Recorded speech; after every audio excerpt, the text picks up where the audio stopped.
परम पूज्य श्री साहेब जी, मुदमंगलमय पूजनीय संत समाज, सुखी होने के लिए क्रोध का त्याग अत्यंत आवश्यक है। लगती ठेस अहम में जब वो भंग कामना होती, क्रोध भवक पड़ता मानो को बुझती दिल की ज्योति। आता है जब क्रोध लाल चेहरे को कर देता है, नेत्र आग बरसाते हैं बुद्धि को हर लेता है। रक्त विकृत हो जाता खाया पानी बन जाता है, आते रोग नवीन क्षीण मन दुख से भर जाता है। ना कहने के योग्य शब्द मुख से झरने लगते हैं, अगले के मानस पीड़ाओं से भरने लगते हैं। मन बेकाबू हो जाता वाणी परवश हो जाती, काया डगमग हो जाती अंता ज्योति बुझ जाती। पड़ के अंधकार में मानो क्या कुकर्म नहीं करता, गाली मार लूट हत्या फल आजीवन है जलता। समय धर्म धन का विनाश कर पाप बुद्धि करता है, क्रोध महाराक्षस मानव की सकल शांति हरता है। छोटी छोटी बातों में भी क्रोध नहीं अच्छा है, करके क्रोध जीत नहीं सकते जो छोटा बच्चा है। भाई बच्चे शिष्य भार्या अनुगामी सहचर को, करके क्रोध जीत सकते क्या अदना वो अनुचर को। क्रोध बढ़ाता वैर स्वजन को कर देता परिजन है, भय का वातावरण बना कर पीड़ित करता मन है।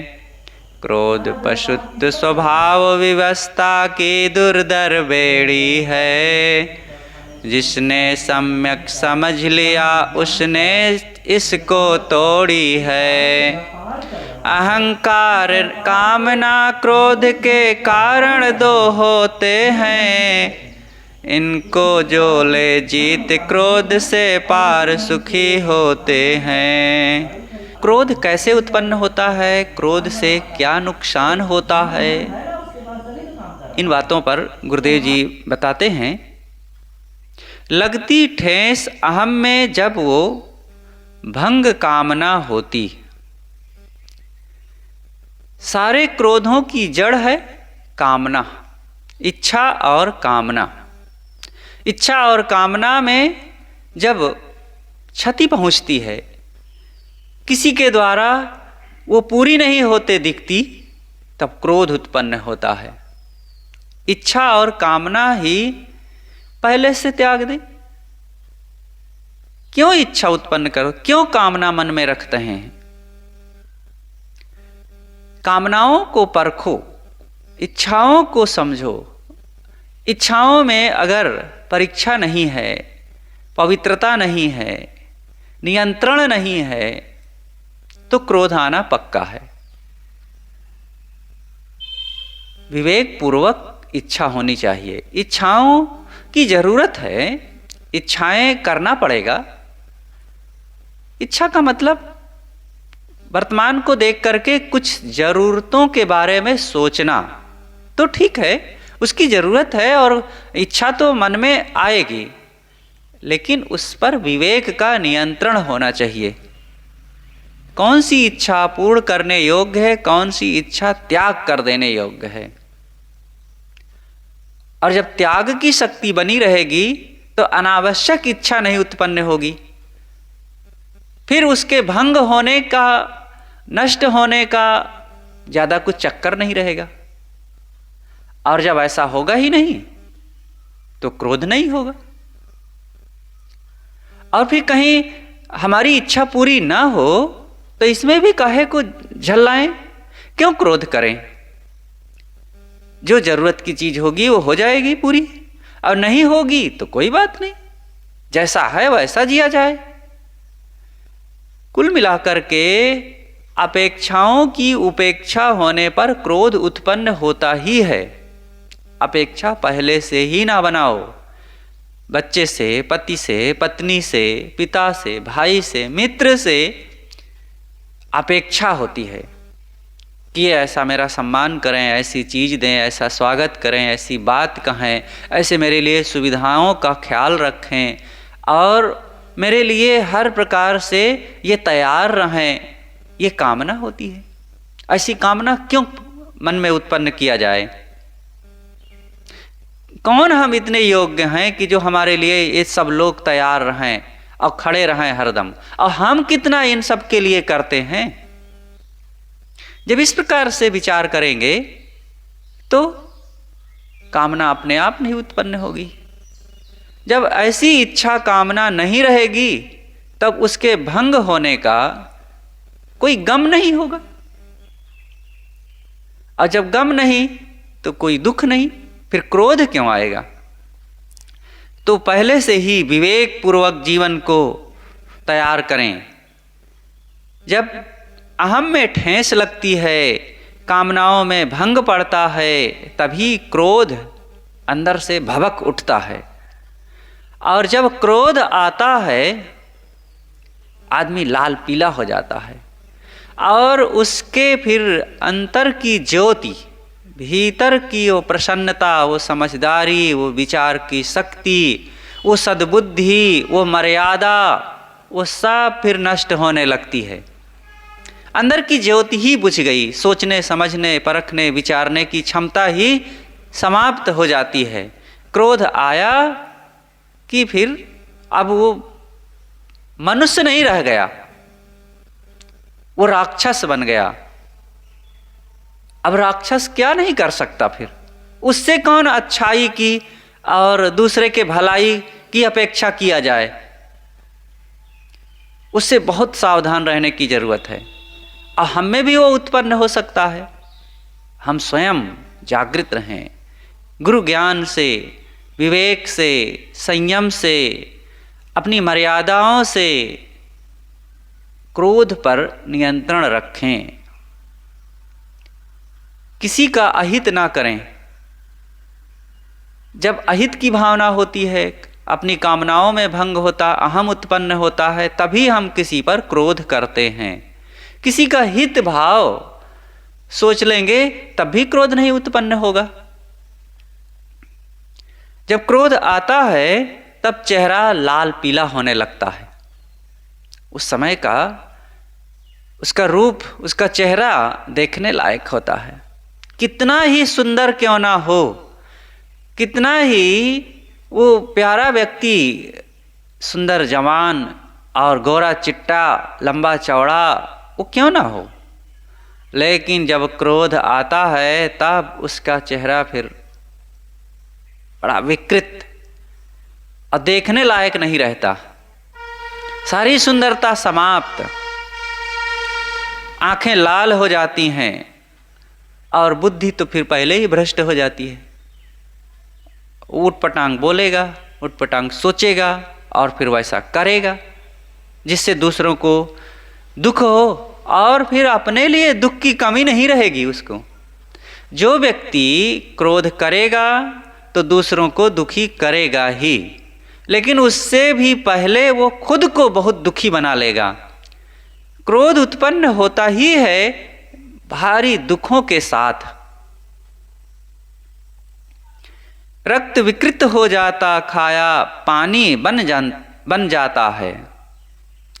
जब क्रोध उत्पन्न होता है तो अंदर में बड़ी हलचल उत्पन्न हो जाती है। मस्तिष्क आपे से बाहर हो जाता है, धड़कन बढ़ जाती है।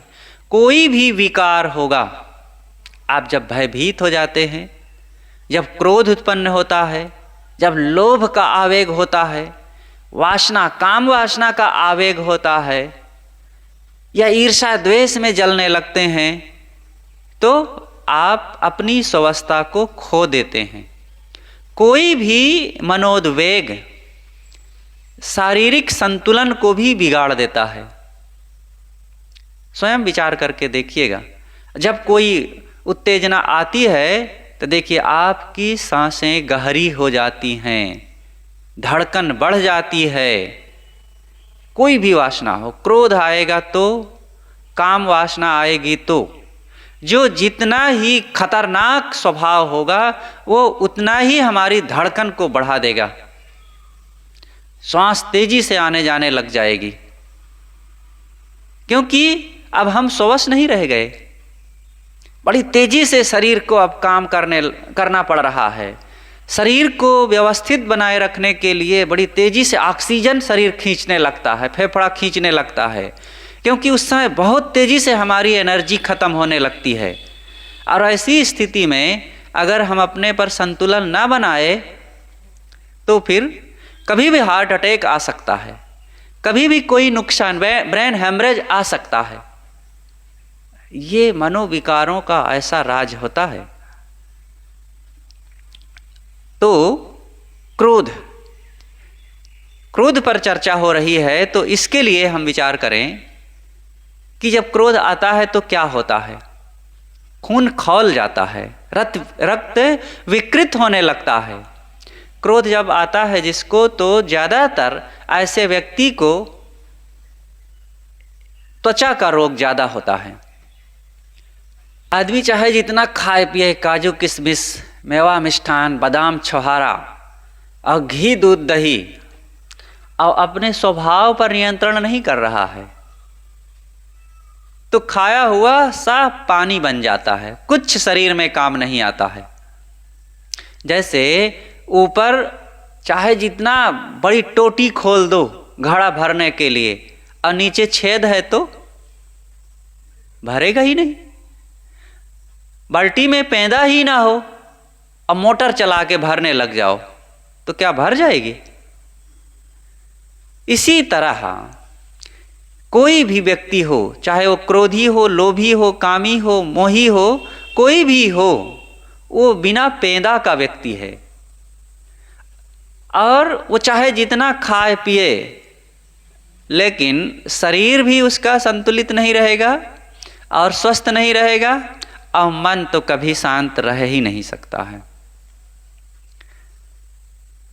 आप सादा खाइए, मोटा महीन जो कुछ मिल रहा है खाइए, और साधारण रूप से ही कम कीमत का ही भोजन हो, साफ शुद्ध पवित्रता और प्रसन्नता पूर्वक आप खा रहे हैं, तो वो आपके शरीर में स्वास्थ्य प्रदान करेगा और अच्छा खून तैयार करेगा, शरीर बढ़िया रहेगा। कोई फिर आपके जीवन में नुकसान होने वाला नहीं है। तो क्रोध आने पर शरीर का जो खाया हुआ अन्न है और रक्त अंदर में है, वो सब पानी बनने लगता है और उसका कोई लाभ नहीं मिलता है, और अनेक रोग आते हैं। जो क्रोधी होगा वो अनेक रोगों को आमंत्रित करता ही है, क्योंकि मन और मस्तिष्क ये दोनों विकृत होते हैं, अनवस्थित काम करते हैं। तो ऐसी स्थिति अगर बनी रही बराबर, तो अनेक रोग आपको आएंगे। रक्तचाप बढ़ेगा, धड़कन बढ़ेगी, मस्तिष्क अनेक बार उद्वेगित होता रहेगा, तो और रोग आएंगे। शुगर भी आएगा, बीपी भी आएगी, डिप्रेशन भी आएगा, और ब्लड का अनेक रोग आएगा। तो इस प्रकार से अनेक तकलीफें आती हैं, और मन तो दुखी रहेगा। मन को तो प्रसन्न कभी कर ही नहीं सकता है। वो अपनों को प्रसन्न नहीं कर सकेगा, स्वयं भी प्रसन्न नहीं रहेगा, और सबसे लड़ता झगड़ता समय को बर्बाद करता रहेगा। ऐसी स्थिति में घर में नरक बना रहता है, पैसे नष्ट होते रहते हैं, कार्य क्षमता नष्ट हो जाती है, वाणी सदैव असंतुलित रहती है, व्यवहार खराब हो जाता है, भाई बंधु, माता पिता, पति पत्नी, बेटा बेटी, ये सब लोग दुखी रहते हैं। ऐसे व्यक्ति का कोई सहयोग नहीं करने वाला है, और वो अकेला जंगल में जैसे अकेला पेड़ खड़ा हो कहीं मैदान में, और वो कब गिर जाए कह नहीं सकते। मैदान में अकेला पेड़, आंधी आवे तो कब उसको ढकेल देगी, गिरा देगी, कह नहीं सकते। लेकिन जो बहुतों के साथ में पेड़ होता है, वो दुबला पतला होते हुए भी लंबे समय तक वो खड़ा रहता है, क्योंकि अन्य पेड़ पौधे आंधी तूफान के झटकों को वो संभालते हैं, तो सब खड़े रहते हैं एक दूसरे की रक्षा करते हुए।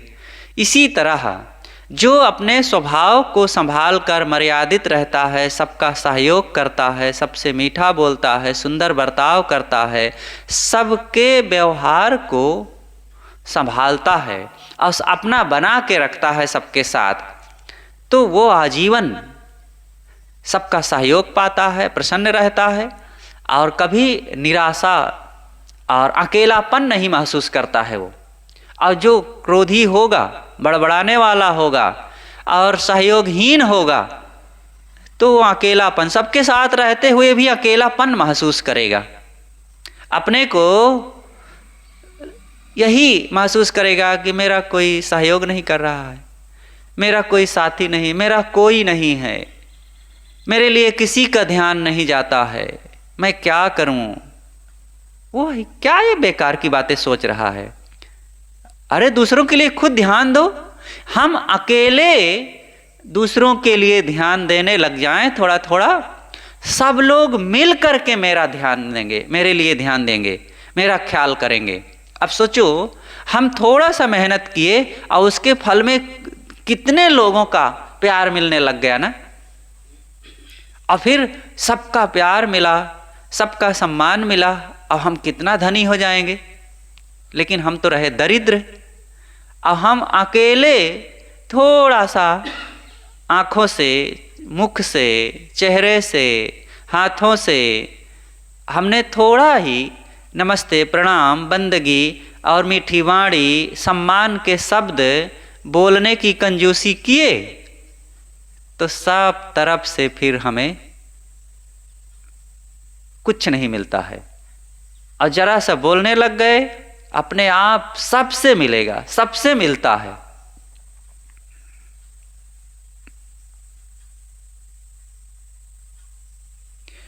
ना कहने के योग्य शब्द मुख से झरने लगते हैं। जब क्रोध करता है व्यक्ति, अपने आप में असंतुलित हो जाता है, तो फिर उसकी वाणी में संयम नहीं रह जाता। वो ना कहने योग्य बातें बोलता है, ना करने योग्य काम करता है। अगले व्यक्ति के मन को पीड़ाओं से भरने लगता है। वो कटु बोलेगा, अपमान के शब्द बोलेगा और अमर्यादित बोलेगा, तो दूसरे लोग तो दुखी होंगे ही। अपना दुखी होगा, दूसरों को दुख देगा। और ऐसा व्यक्ति कहीं का भी नहीं रह जाता, ना घर का, ना घाट का, ना अपनों में, ना परायों में, ना घर में और ना मित्रों में। कहीं भी वो शांति नहीं पाता, कहीं सुखी नहीं रहता, और सब जगह वो दुरदुराया जाता है। चाहे जितना पढ़ा लिखा हो, चाहे जितना वो ज्ञानी हो और बड़े पद पर हो, ये पद वद क्या करता है। कोई सरपंच, विधायक, मंत्री हो जाए और वो दूसरों को उल्टा पलटा बोलता रहे, तो लोग कितना सहेंगे। थोड़े समय में सब असहयोग आंदोलन शुरू कर देंगे और उठा के फेंक देंगे। चाहे वो माता पिता ही क्यों ना हो, बच्चों के द्वारा वो उपेक्षित कर दिया जाएगा, अथवा बच्चे घर छोड़ देंगे।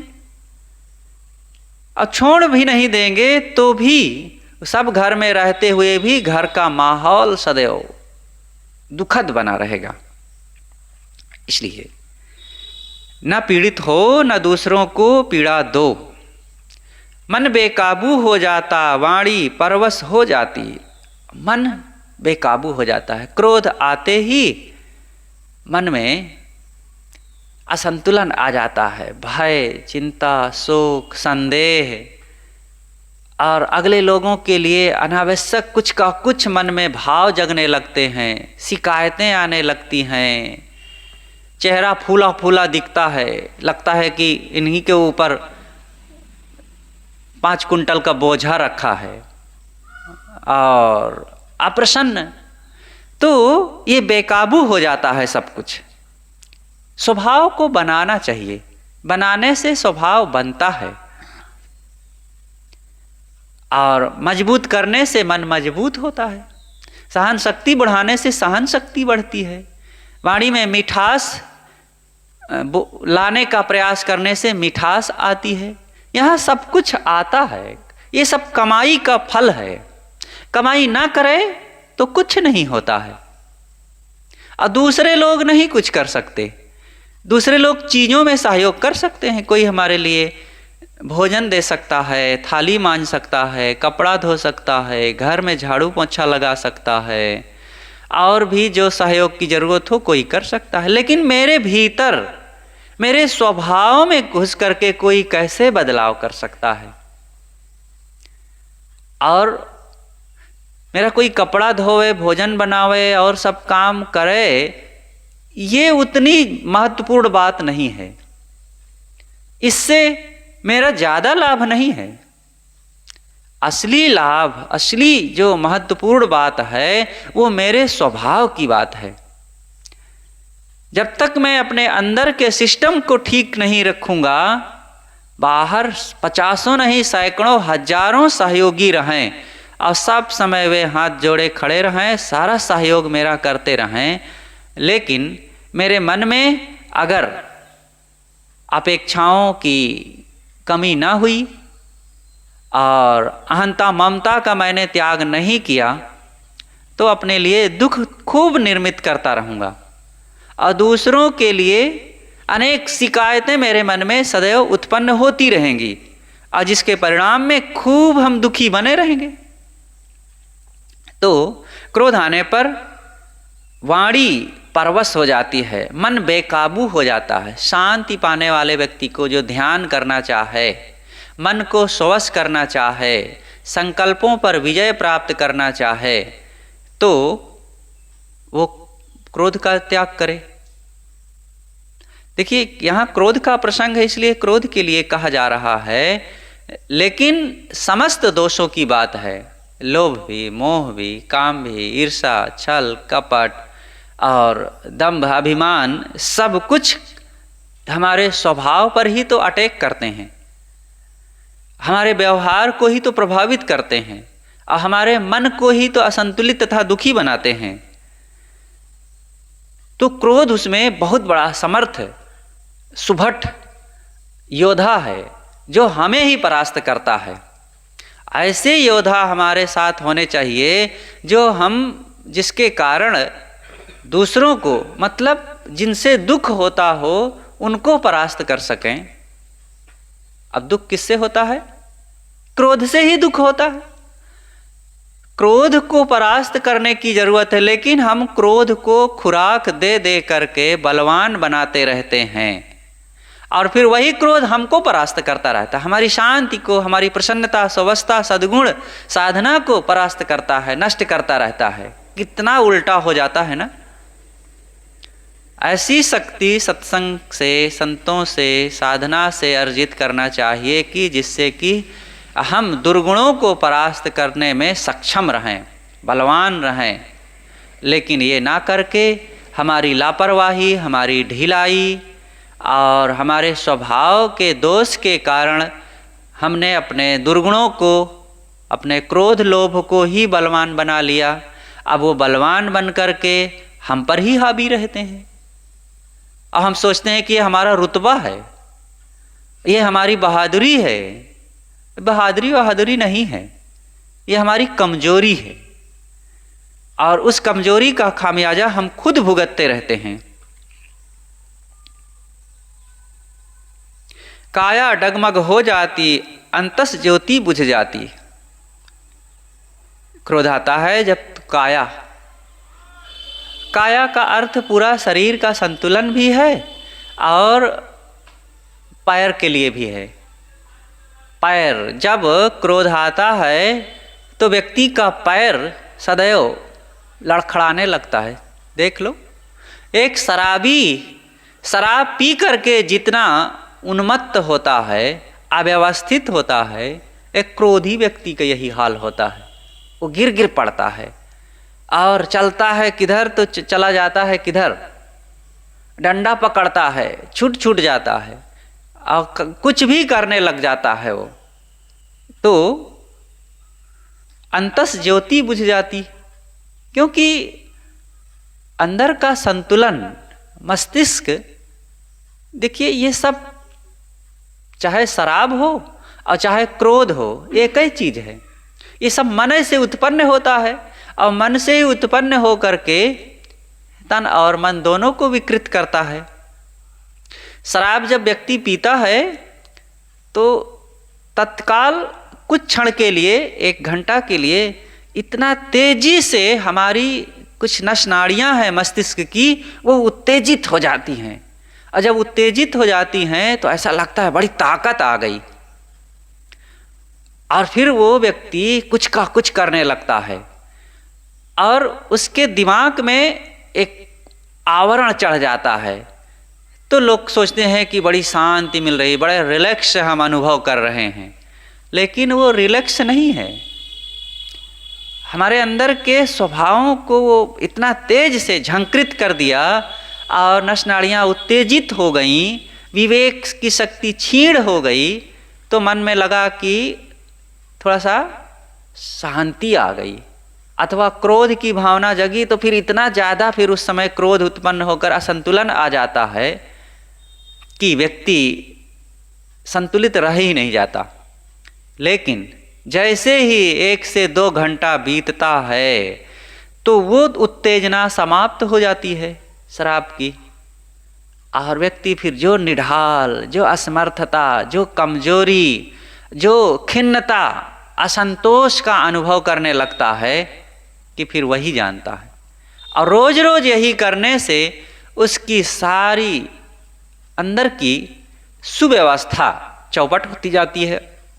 और रोज रोज नस नाड़ियाँ मस्तिष्क की जब उत्तेजित होंगी तो शरीर कमज़ोर होता जाएगा और मन तो बिल्कुल बेकार होता जाएगा और वो दुखी बना रहेगा। उसका उद्धार कभी नहीं हो सकता है। पड़ के अंधकार में मानव क्या दुष्कर्म नहीं करता। जब क्रोध आता है तो घोर अंधकार छा जाता है, और इस अंधकार में पड़ करके आदमी कौन कौन कुकर्म नहीं कर सकता है। गाली, मार, लूट, हत्या और लड़ाई झगड़ा, और जिसके परिणाम में आजीवन फिर जलना, चाहे जेल खाने में जा करके और चाहे अपना धन मान हानि करके, व्यवहार खराब करके, वो जलता है, सुखी नहीं हो पाता है। तो ऐसे विनाशकारी क्रोध का त्याग करना चाहिए। अब क्रोध से क्या क्या परिणाम निकलते हैं, इसके लिए अनेक उदाहरण कहानियों के रूप में संतजन जो कहते रहते हैं वो आप लोग जानते हैं कि एक व्यक्ति था, वो अपने बच्चे को लेकर के कहीं जा रहा था, साथ में पत्नी भी रही, छोटा नन्हा बच्चा था, और लौटते वक्त वहाँ से थक गया, गर्मी के दिन थे, एक कुएं के पास रुका और पत्नी कुछ करने लगी और अपना पानी भरने लग गया, हाथ पैर धोने लगा और कुर्ता उतार दिया था पेड़ के नीचे, और इधर बच्चा पिता की जेब में हाथ डाला और 100 रुपए का नोट निकल आया, और उसको निकाला, देखता इधर उधर खेलता रहा और फिर मुख में डाल के चबा के वहीं उगल दिया। और उसका पिता आया, तब तक देखा कि ये नोट पड़ी हुई है और गल गई है, तो अपने जेब में देखा तो मेरी ही नोट है। तब उसे पता चल गया कि इस बच्चे ने, मेरे बेटे ने ही ऐसा किया है। इतना क्रोध आया कि अपने को संभाल न सका और बच्चे को उठा के वहीं पेड़ की जड़ पर पटक दिया और उसका सर फट गया, लहूलुहान हो गया। तब तक उसकी पत्नी आई, देखती है कि बच्चे का ये हाल, तो वहीं कुएं में जाकर के वो झमाक से कूद गई। अपने बच्चे के इस दशा को वो देख ना सकी। अब थोड़ी देर में गांव के लोग आए, रिपोर्ट कर दिए, पुलिस आ गई, इसको ले गई, जेल में डाल दी। अब बताओ, वो 100 रुपया का नोट का फट जाना ज़्यादा हानिकारक हुआ कि उस एक छोटी सी हानि के कारण उत्पन्न क्रोध से जो हानि हुई वो ज़्यादा हानिकारक हुई। अब परिवार भी सब समाप्त हो गया, बेटा और पत्नी, और स्वयं जेल में आजीवन सड़ रहा है और रो रहा है। एक थोड़ा सा क्रोध उसको सब कुछ चौपट कर डाला। गुरुदेव जी फैजाबाद के जेल खाने में गए थे प्रवचन करने के लिए। 4 बार वहाँ गए थे प्रवचन करने। तो एक बार एक कैदी गुरुजी के पास आया। जब प्रवचन हो गया तो वो सब लोग मिलने के लिए आने लगे। तो एक कैदी जो संभ्रांत परिवार के थे, लखनऊ की तरफ के थे, और बहुत अच्छे परिवार के रहें और प्रौढ़ थे, आए और पैर पकड़ करके रोने लग गए। गुरुदेव जी ने कारण पूछा। कहे महाराज क्या बताऊं, थोड़ा सा मैं क्रोध के में पड़ गया, मेरा पड़ोसी था और वो कुछ ऐसे बातें होने लग गई और मैं संभाल ना सका, थोड़ा सा क्रोध में मार दिया उसको। और ऐसा संयोग कि मारते ही उसको चोट जोर से लग गई, ऐसी जगह लग गई और वो मर गया। और फिर अब मुझे आजीवन कारावास हो गया। अब मारने का ऐसा कुछ ख्याल नहीं था, कोई वैसी दुश्मनी भी नहीं थी, और जान से मारने की तो बात ही नहीं, बस थोड़ा सा क्रोध आ गया और मैंने थोड़ा सा मार क्या दिया। अब आज उसके परिणाम में मेरा पूरा जीवन बर्बाद हो गया। अभी अभी की कुछ दिन की पहले की घटना है। एक नवयुवक था, अब बस वो पिस्तौल लेकर के अपने साथियों के साथ घूमने के लिए निकला। तो एक व्यक्ति रास्ते में मिल गया, थोड़ा उससे कुछ कहाकुही हो गई और ये निकाला पिस्तौल। अब ऐसे ही उसको डराने के लिए एक चला दिया गोली, और चला दिया तो एक छर्रा जाके उसके पैर में लग गया। अरे अब लग गया तो फिर क्या हुआ, रिपोर्ट हो गया और पकड़ लिया गया। और पिस्तौल से, और फिर एक तो पिस्तौल रखना ही गैर कानूनी, और फिर चला दिया और उसको पैर में लग भी गया और उसको जेल हो गया। पूरा परिवार परेशान। अब बहुत पैसा लगा, जेल भी हो गई, कई महीने तक जेल की सज़ा, 1-2 साल तक शायद उसको काटनी पड़ी, और बहुत दुखी हुआ। ऐसे 1-2 की बात नहीं, वो कहाँ तक गिनाया जाए। ये थोड़ा थोड़ा क्रोध बहुत बर्बाद कर देता है। 2 भाई थे, आपस में थोड़ी सी बात को लेकर के कुछ कहाकुही हो गई, और छोटा भाई गुस्सा गया बहुत ज़्यादा, और बड़े भाई को उठा के लाठी मार दिया।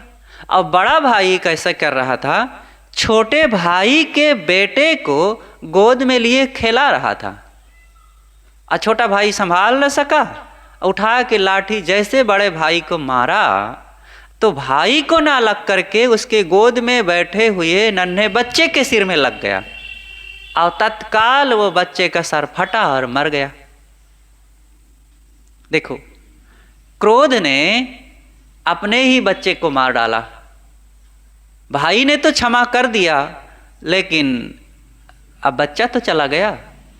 अब भाई ने क्षमा कर दिया तो जेल तो नहीं हुई और बाहर से कुछ ऐसा नहीं हुआ, लेकिन अपने बच्चे से हाथ धो बैठा। इसलिए सबको इन बातों को समझना चाहिए और अपने पर काबू रखना चाहिए। कुछ बातों को सहने की हिम्मत रखो कि हमको अकारण ही कोई गाली दे दे, कोई चोर कह दे, कोई दुष्ट कह दे, कोई बिगड़ैल कह दे, कोई बदमाश कह दे, हम सहने को तैयार हैं, हम सहने को तैयार हैं। बस इतनी बात सोच लेना चाहिए। क्या होता है, वाणी ही तो है, कोई लाठी डंडा थोड़े चल गया। आदमी लाठी डंडा की चोट को सह लेता है, यहाँ तक कि बंदूक की गोली भी लग गई तो भी डॉक्टर उसको निकाल देते हैं ऑपरेशन करके, और उसको सह लेता है व्यक्ति। लेकिन दो बात नहीं सह पाता है, और दो बात ना सह पाने के कारण आजीवन उसका परिणाम भुगतता है। इसलिए इन चीज़ों को अच्छी तरह से समझ लेना चाहिए कि क्रोध के कारण आदमी की क्या गति होती है। समय धर्म धन का विनाश कर पाप बुद्धि करता है। क्रोध के कारण समय बर्बाद होता है। पहली बात, समय, किसी से टकरा गया, लड़ गया, झगड़ गया और अब रिपोर्ट हो गया, जेल हो गई, बहुत समय लग गया। अब जिस समय में घर में रह करके खेती, व्यापार, अध्ययन, साधना, ध्यान या जीवन के किसी भी क्षेत्र में बहुत बड़ा काम कर सकते थे, अब वो सब काम में अवरोध आ गया, कुछ नहीं हो सकता है, तो समय बर्बाद हुआ और धन नष्ट हुआ। उसके पीछे में धन कहीं पुलिस को दो, फिर वकील को दो, फिर पड़ोसियों को दो, फिर उन बैरियों को भी दो जिनसे टकराए, वो भी कुछ मांग रहे हैं, और खूब धन खर्च हुआ। तो समय के साथ साथ धन भी नष्ट होता है, और क्या नष्ट होता है? धर्म भी नष्ट हो जाता है, हमारा सदाचार नष्ट हो जाता है, लोगों में अपनी जो एक प्रतिष्ठा थी वह सब नष्ट हो जाती है एक झटके में। अब मन फिर जो बिलबिलाता है, जो दुखी होता है, जो पछतावा, जो मन में अशांति आती है, कह नहीं सकते, और पाप बुद्धि बढ़ जाती है। एक क्रोध जब उत्पन्न हुआ तो उस क्रोध को उचित सिद्ध करने के लिए, जायज सिद्ध करने के लिए और पाप करता है आदमी, झूठ बोलता है, छल करता है, दूसरों को नीचा दिखाता है, और अनेक ढंग से ये करता है। क्रोध महाराक्षस है, ये मानव को मानव नहीं रहने देता है, वो हर प्रकार से उसको उल्टा करवाता है, और दुख पर दुख देता है, शांति नष्ट कर देता है। इसलिए इस क्रोध से बचो। छोटी छोटी बातों में भी क्रोध करने की जरूरत नहीं है। थोड़े थोड़े में, नमक तेज हो गया, क्रोध कर बैठे, नमक कम हो गया, मार भंडारी को, पत्नी को, माँ को, या जो भी भोजन बनाने वाले साथी हैं उनके ऊपर दोषारोपण करने लग गए। थोड़ी सी कोई बात ऐसी हो गई, अब टकरा गए। बात का बतंगड़ लोग बहुत बढ़ा लेते हैं, चीज़ों की हानि नहीं होती और भी कोई नुकसान नहीं होता, लेकिन क्रोध के बाद जो नुकसान होता है वो तो सब जानते हैं। जिन कारणों से हमने क्रोध कर लिया वो कारण बहुत नॉर्मल होते हैं, बहुत छोटे होते हैं, लेकिन अब क्रोध करने के बाद जो नुकसान होता है उसकी कोई सीमा नहीं होती है। अब बताओ भला कि थोड़ी सी बात को सह लेते तो पहले से हम बहुत बड़ी हानि से बच जाते, लेकिन एक छोटी सी हानि ना सह के बहुत बड़ी लंबी हानि सब कुछ सह रहे हैं। धन, मान, सम्मान, समय, धर्म, शांति और इज्जत, सब कुछ की हानि अब सहने को तैयार हैं। क्रोध करके व्यक्ति किसी पर विजय नहीं प्राप्त कर सकता। एक छोटे बच्चे को भी मार मार के, डांट डांट के, गाली दे करके कभी उसको हम अपना बना सकेंगे भला?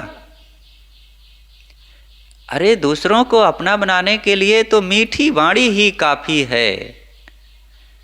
मधुर वचन है औषधि, कटुक वचन है तीर, श्रवण द्वार है संचरे साले सकल शरीर। तो सदैव क्रोध को जीतो, मीठी वाणी का प्रयोग करो। ऑप्शन बहुत है आपके पास, विकल्प ही ना हो तो चलो भाई ठीक है, क्या करें, कोई उपाय नहीं था साहब, क्रोध करने के अलावा मेरे पास कोई उपाय नहीं था, इसलिए अब मजबूर होकर क्रोध किया। लेकिन ऐसी बात नहीं है, बहुत आपके पास ऑप्शन है, विकल्प हैं कि क्रोध ना करके आप ये कर सकते हैं। कटु ना बोल करके आप मीठा बोल सकते हैं, क्षमा कर सकते हैं। क्रोध आ जाए तो उस समय हट सकते हैं, क्रोध आ जाए तो अगले से क्षमा मांग सकते हैं। क्रोध आ जाए तो आप जाइए पानी पी लीजिए, क्रोध आ जाए तो जाइए थोड़ा सा लेट जाइए। कुछ भी और भी अनेकों उपाय कर सकते हैं, बहुत ऑप्शन है, विकल्प हैं, लेकिन नहीं, वो क्रोध कहता है कि नहीं और कुछ नहीं करना है, यही करना है। और फिर जब उसी की बात हमने मान लिया तो फिर अब क्रोध कहता है कि तुम कायर हो, तुम नीच हो, तुम कमजोर हो और तुम थोड़ा सा जीत नहीं सके मुझे और मुझसे तुम टकराए और अब फल भोगो। वो क्रोध खुद कहेगा। तो क्रोध करके हम किसी पर विजय नहीं प्राप्त कर सकते, एक बच्चे को भी अपना नहीं बना सकते, यहाँ तक कि एक पशु को भी अपना नहीं बना सकते हैं। भाई बच्चे शिष्य भार्या अनुगामी सहचर को करके क्रोध जीत सकते क्या, अदना या अनुचर को? भाई से क्रोध किए, भाई का साथ छूट गया, भाई का प्रेम टूट गया, भाई के द्वारा मिला हुआ सहयोग सब अब समाप्त। अब बच्चे से क्रोध कर बैठे, जिसको जन्माए हो, आप मानते हैं ना कि हमने जन्म दिया है, इस पर हमारा अधिकार है। अरे वो सारा अधिकार आप एक झटके में गंवा बैठे। और शिष्य जिसको हम मानते हैं कि हमारा चेला है, शिष्य है, ये हमारा अनुयायी है, और उस पर क्रोध किए तो गुरु मानना ही छोड़ देता है। गुरु जी शिष्य मानते रहें, लेकिन शिष्य ही नहीं मानता है। अब गुरु के मानने से क्या होगा? गुरु माने शिष्य नाहि, शिष्य माने गुरु होत है, गुरु माने शिष्य नाहि। सदगुरु रामराज साहिब जी ने कहा है कि गुरु और शिष्य के बीच में शिष्य का महत्व है। शिष्य अगर गुरु को अपना गुरु मानता है तो ठीक है, वो गुरु हैं। और शिष्य मानता है तो गुरु कहाँ जाएंगे? उन्हें अपना मानना ही पड़ेगा, उनके प्रति सद्व्यवहार, सदकर्तव्य, सद शिक्षा देना ही पड़ेगा। लेकिन शिष्य मानता ही नहीं, और गुरु कहता है सबसे कि ये मेरे चेले हैं, ये मेरा शिष्य है, ये मेरे अनुयायी हैं, और शिष्य कुछ मानता ही नहीं गुरु को, तो गुरु के मानने से क्या हुआ? इसलिए शिष्य माने गुरु होत है, शिष्य गुरु माने शिष्य नाहि। तो अपने शिष्य के प्रति भी हम वो आदर खो बैठते हैं, शिष्य नहीं मानेगा। अब भार्या कहते हैं पत्नी को, पत्नी के लिए कहा जाता है वो तो हमारी सहचरणी है। अरे सहचरणी होते हुए भी सब छोड़ देगी। आप उससे क्रोध, उसको ब्याह करके लाए हैं तो बात बात में कटु कहने के लिए, उस पर अपना रुतबा झाड़ने के लिए और हरदम उसको गाली देने के लिए लाए हैं, ऐसी थोड़े है। वो आपकी साथी है, आपके साथ उसकी भी इज्जत होनी चाहिए, उसका भी सम्मान होना चाहिए, उसका घर में पूरा अधिकार होना चाहिए और हर कार्य में उसकी राय होनी चाहिए, तब आप सुखी रह सकेंगे। और अनुगामी जो हमारे अनुयायी लोग हैं, संगी साथी हैं, उन पर भी क्रोध ना करें, उनके साथ भी मीठा बर्ताव करें, नहीं वो अनुयायी नहीं रह जाएंगे, दूर चले जाएंगे, छोड़ देंगे आपको। और सहचर जो साथ साथ चलने वाले मित्र हैं, उनसे भी क्रोध करने की जरूरत नहीं है, मित्र की मित्रता छूट जाएगी। करके क्रोध जीत सकते क्या, अदना वो अनुचर को। अरे एक साधारण व्यक्ति और हमारे साथ जो हरदम पीछे लगा हुआ है, हाथ जोड़े सहयोग करने वाला, सम्मान देता हुआ और कुछ स्वार्थ में ही सही हमारे साथ लगा हुआ है, उसको भी हम क्रोध करके अपने से दूर कर देते हैं। किसी स्वार्थ में कोई लगा है, कितने दिन उसका स्वार्थ आपसे लगा रहेगा? आप उसको बात बात में कटु कहते रहेंगे और अपमान उसका करते रहेंगे, तो अनुचर भी, वो दीन लाचार व्यक्ति भी आपको छोड़ देगा और ऐसा कुछ कदम उठाएगा कि एक दिन आपको मुंह के बल गिरा देगा। इसलिए किसी के साथ क्रोध करने की जरूरत नहीं है।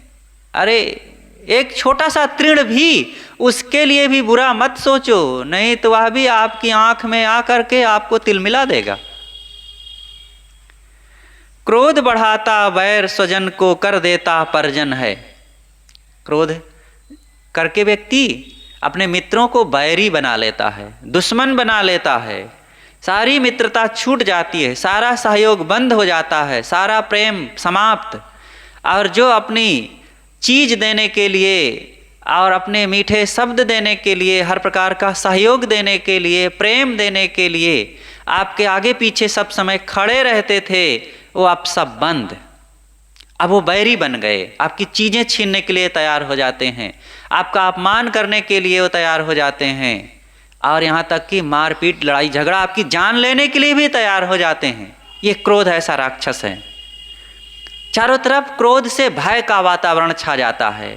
एक क्रोधी व्यक्ति अपने चारों तरफ, अपने ही लिए नहीं, अपने बाल बच्चों के लिए, अपने अनुयायियों के लिए, अपने मित्रों के लिए, सबके लिए भय का वातावरण खड़ा कर देता है। व्यक्ति टकरा गया, कहीं मारकूट दिया, लड़ाई झगड़े हो गए, अब बैरी लोग आकर के जिनके प्रति ऐसा हमने आघात किया, अब वो लाठी डंडा अथवा कटु कुठार कहते हुए आकर के वो सब खड़े हो गए, और हमारे बाल बच्चों को, हमारे साथियों को, हमारे गुरु भाइयों को और मित्रों को, सबको फिर लोग अपमान करने लग गए। अरे यहाँ तक कि दूर देश में रह रहे हमारे मित्र साथी संगी परिजनों को भी लोग बुरी नज़र से देखने लगते हैं। क्या है तो आखिर उसी परिवार का ना, उसी समाज का ना, उसी परंपरा का ना, उसी पंथ संप्रदाय पार्टी का ना। एक समय ऐसा था कि कबीरपंथी साधुओं को देख करके लोग संदेह करने लगते थे, क्योंकि कुछ ऐसे बिगड़ैल कबीरपंथी हो गए थे कि वो पूरे समाज को बिगाड़ दिए। समाज को क्या बिगाड़ दिए, बदनाम कर दिए। लोग शिकायत और संदेह की दृष्टि से देखने लग गए। ऐसे हर जगह की बात है। तो चारों तरफ भय का वातावरण हो जाता है और सबका मन पीड़ित होता है, सब बेचारे दुखी होते हैं, सबकी साधना में और सबकी स्वतंत्रता में बहुत बड़ी क्षति पहुंचती है। क्रोध पशुत्व स्वभाव विवस्था की दुर्धर बेड़ी है। क्रोध पशुता उत्पन्न करके स्वभाव में, जीवन में और बहुत बड़ा बंधन तैयार कर दिए। दुर्धर बेड़ी है। बेड़ी किसे कहते हैं? बेड़ी और हथकड़ी। हथकड़ी हाथ में पहनाई जाती है और बेड़ी पैरों में लोहे की होती है। और जब बेड़ी लग गई तो व्यक्ति फिर दौड़ नहीं सकता, चल नहीं सकता, कहीं भाग नहीं सकता, और सारी उसकी ताकत समाप्त, सारी स्वस्थता समाप्त, सारी शक्ति खत्म। इसी प्रकार जब क्रोध आ गया तो पैरों में बेड़ी लग गई, हमारी उन्नति की संभावना समाप्त। अब हम कुछ नहीं कर सकते, न साधना, न भजन, और न त्याग, न वैराग, न व्यवहार, न परमार्थ, न बाहर, न भीतर, कुछ नहीं। अब भयभीत, अशांत, असंतुलित, दुखी हो करके अपने ही एक दोष को बार बार जपते रहें कि हाय मैंने ऐसा क्यों कर डाला। पछतावा की भट्ठी में वो सुलगता है जीवन भर कि उसकी भट्ठी को फिर कोई बुझा नहीं पाता है। वो जीवन भर पछताता है। कितनी बड़ी क्षति हो जाती है एक दोष के कारण। इसलिए सबको अपने इस स्वभाव को जीतना चाहिए। जिसने सम्यक समझ लिया उसने इसको तोड़ी है।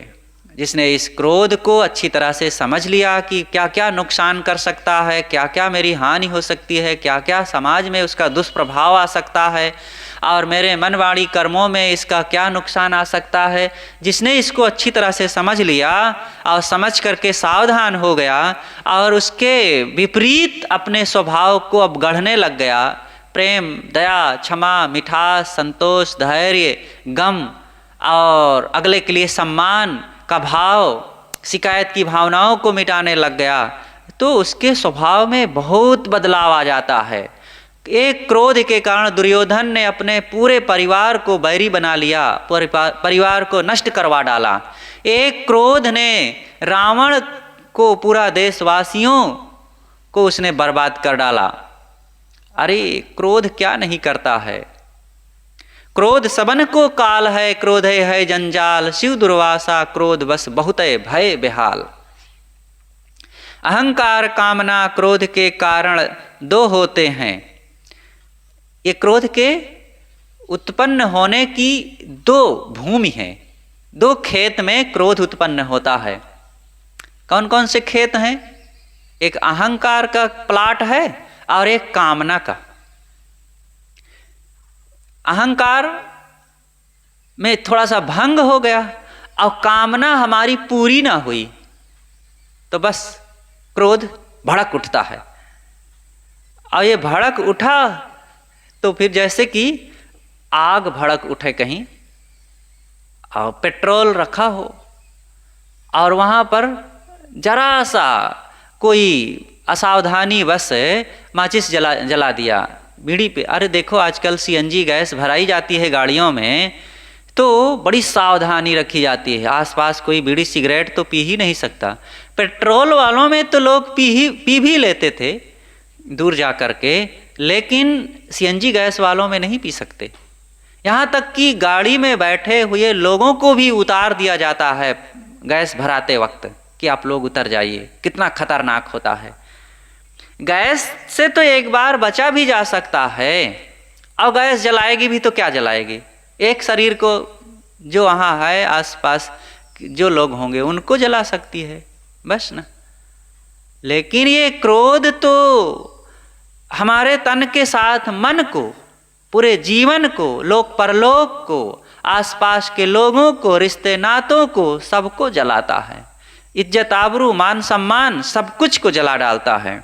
इसलिए इस अहंकार और कामना को ही मिटाओ, जिससे कि क्रोध के उत्पन्न होने के सारे साधन समाप्त हो जाएं। इनको जो लेता जीत क्रोध से पार हो सुखी होते हैं। जो अपनी अहंकार कामना को जीत लिया वो क्रोध पर विजय प्राप्त कर लिया। अहंकारी रहेंगे तो क्रोध से बच नहीं सकते, कामना मन में बना के रखेंगे तो क्रोध से बच नहीं सकते हैं। तो जड़ को खत्म करो। जैसे कि सुई को छिपाना चाहे रुई से ढांक ढांक करके तो कितना छिपेगी। आग की चिंगारी को ढांकना चाहे रुई के ढेर में छिपा छिपा करके आग की चिंगारी वहाँ छिपेगी।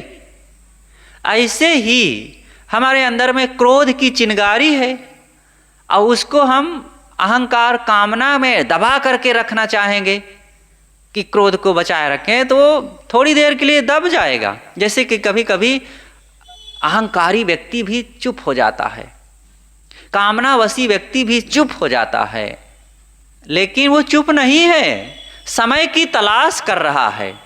और इतना तेजी से वो फिर उफान मारेगा कि फिर प्रलय करेगा। जैसे स्प्रिंग दबी हुई हो तो दबी है तो ये मत मान लेना कि वो दबी है, वो क्या हमारा बिगाड़ लेगी। अब वो हरदम उछलने के लिए तैयार है। जरा सा वहाँ का दबाव हटा या अनबैलेंस हुआ तो उछलकर इतना तेजी से कहीं दूर जाके गिरेगी कि कह नहीं सकते।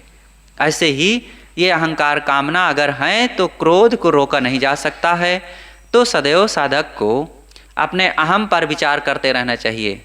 अहंकार अपने धन रुपए घर शरीर जवानी सुंदरता पद अधिकार के लिए ही होता है, और ये सब क्षणपल में नष्ट होने वाले हैं, और इनमें मेरा कोई हिस्सेदारी नहीं है। मेरी अंतरात्मा से ये धन रुपया घर जमीन सुंदरता शरीर से क्या संबंध है? और इन्हीं का अहंकार होता है। और कामना, जिन चीज़ों के लिए कामना कर रहा हूँ उससे मेरा क्या स्थायी संबंध है? वो मिल भी जाएगी तो मेरा क्या बड़ा लाभ हो जाएगा। लेकिन अब उन्हीं चीज़ों के लिए हम पागल बने रहते हैं, हर जगह लड़ते झगड़ते, अपनों को पराया बना लेते हैं, बैरी बना लेते हैं, सब खराब कर डालते हैं। इसलिए इन दो अहंकार तथा कामना को महान राक्षस समझ करके इनका त्याग करें और क्रोध पर विजय प्राप्त करें, तभी शांति मिल सकती है। और तभी हम किसी ढंग से अपने समाज और राष्ट्र का हित कर सकते हैं। आज हमारा देश जल रहा है और ये कुछ अहंकारी स्वार्थी लोगों के कारण। आज देश को ज़रूरत है शांति व्यवस्था की, आज दिल्ली की क्या हाल है। राष्ट्र निर्माण का मतलब क्या होता है? राष्ट्र निर्माण का मतलब है देश में अच्छे काम किए जाएं और देश में रहने वाले लोगों के प्रति शांति सद्भाव का वातावरण तैयार किया जाए। और राष्ट्र निर्माण के लिए धन संपत्ति का बहुत बड़ा मूल्य नहीं है। राष्ट्र निर्माण के लिए सबसे ज़्यादा मूल्य है राष्ट्र में रहने वाले नवयुवकों को अच्छे विचार, संस्कार और उनको प्रेम सम्मान मिले, ताकि वे अपनी उस शक्ति से शिक्षा में आगे बढ़ कर के और अनेक क्षेत्रों में वो संस्कारी हो कर के देश का काम कर सकें। नवयुवक ही वो किसी दिशा में जब आगे बढ़ेंगे तो एक नई शक्ति लेकर, नई ज्योति लेकर, नया उत्साह लेकर के, चाहे वो चिकित्सा का क्षेत्र हो, व्यापार का क्षेत्र हो, विज्ञान का क्षेत्र हो, किसानी का क्षेत्र हो, साधना का क्षेत्र हो, वकालत का क्षेत्र हो, राजनीति का क्षेत्र हो, उस दिशा में आगे बढ़ कर के सब तरफ वो काम करेंगे और देश को बहुत आगे ले जाएंगे। लेकिन आज हमारे नवयुवकों के मनोबल को तोड़ दिया गया है। वर्षों वर्षों की पढ़ाई का पेपर लीक कर दिया गया और उनकी मांग है कि हमें न्याय मिले और उनकी इस मांग को कुचल दिया गया और इससे सभी लोग आहत हैं। केवल वो नवयुवक ही नहीं, उनके माता पिता भी, उनके गार्जियन भी, उनके साथी लोग भी। और इसमें किसी एक पार्टी की बात नहीं, किसी एक व्यक्ति, परिवार, समाज की बात नहीं, किसी एक वर्ग की बात नहीं। नवयुवक तो सबके घर में होते हैं, चाहे वो हिंदू हो, चाहे मुसलमान हो, चाहे वो ब्राह्मण हो, चाहे शूद्र हो, चाहे वो डॉक्टर, मास्टर, इंजीनियर, वकील, नेता, राजनेता, कोई भी हो। सबके घर में तो बच्चे होते हैं, युवक होते हैं, बूढ़े होते हैं। और उन युवकों के मनोबल को अगर तोड़ दिया जाए तो सोचो सबका मनोबल टूट गया। वही तो कर्णधार हैं, बीच की आधार धुरी हैं और उन्हीं के मनोबल को तोड़ करके देश को कभी आगे नहीं बढ़ाया जा सकता है। इसलिए यहाँ कोई पार्टी की बात नहीं है, यहाँ किसी एक वर्ग की बात नहीं है, राष्ट्र की बात है। और राष्ट्र के मूल में यहाँ के रहने वाले नवयुवक हैं और उनको उचित न्याय मिलना चाहिए, तभी हमारा देश आगे बढ़ सकता है और सब में उत्साह आ सकता है। इसलिए हम लोग ऐसा कुछ संकल्प करें, ऐसे कुछ विचार अपनाएं और ऐसी कुछ शक्ति रखें कि जिससे कि नवयुवकों का उत्साह बढ़े। और इसके लिए नवयुवकों के उत्साह का मतलब ये उत्साहित होकर के दोष, दुर्गुण और दुष्चरित्रता की ओर आगे बढ़ जाएं, खुराफात, दुराचार की ओर आगे बढ़ जाएं, ये नहीं। उनको अच्छे संस्कार मिलने चाहिए, उनको अच्छी शिक्षा मिलनी चाहिए, उनको अच्छे से प्रेम मिलने चाहिए, आधार मिलना चाहिए और साथ साथ उनको सत्संग का, संतों का वो ज्ञान मिलना चाहिए, जिससे कि वो अपने नवयुवक अवस्था में ही अपने आप को समझ सकें। अपने शरीर को ही नहीं, अपनी इस नौजवानी को ही नहीं, शरीर की इस चमक दमक को ही नहीं, इस चमक दमक शरीर और नौजवानी के अंदर में छिपे हुए उस अंतरात्मा को समझ सकें और वो अध्यात्म के क्षेत्र में भी आगे बढ़ करके मन की शांति का काम कर सकें, समाज में एक शांति की व्यवस्था कर सकें, परिवार में एक शांति की व्यवस्था कर सकें, जिससे कि उसके माता पिता, पत्नी और बच्चे, रिश्ते और नाते, मित्र और संबंधी और स्वयं उनका जीवन भी सुखी तथा शांति का अनुभव कर सके। इसलिए नवयुवकों के प्रति सबको सहानुभूति होनी चाहिए और सहानुभूति का मतलब उनको अच्छे संस्कार, अच्छे विचार और अच्छी संगति मिलनी चाहिए और वो खुद अपने पैरों को मजबूत करें और साहस, धैर्य रख करके अपने जीवन में आगे बढ़ें, शांति साधना की कमाई करें और व्यवहार, परमार्थ, भौतिक और आध्यात्मिक दिशा में आगे बढ़ सकें। तो मैंने आज सद्गुरु अभिलाष देव जी की एक कविता की क्रोध किस प्रकार से व्यक्ति का नुकसान करता है इस पर चर्चा किया और अंतिम में राष्ट्र हित के लिए, राष्ट्र निर्माण के लिए थोड़ी सी चर्चा वर्तमान प्रसंग के अनुसार। आज की ये बड़ी ज़रूरत है, हमारा पूरा देश दूसरी स्थिति से गुजर रहा है और सबको इस दिशा में काम करना चाहिए, सहयोग करना चाहिए, जिससे कि देश का हित हो, राष्ट्र का निर्माण हो और सबको शांति मिले और ये विवाद, कलह से और ये अराजकता से देश निकल सके। और इसके लिए सभी नौजवानों, वृद्धों, माताओं, बहनों और सभी क्षेत्र में काम करने वाले लोगों के सहयोग की ज़रूरत है। सब आपस में प्रेम सहयोग से जीवन को, देश को, समाज को, परिवार को आगे बढ़ा सकें। अपनी बातें यहीं पर मैं समाप्त करता हूँ। बोलिए सद्गुरुदेव की जय।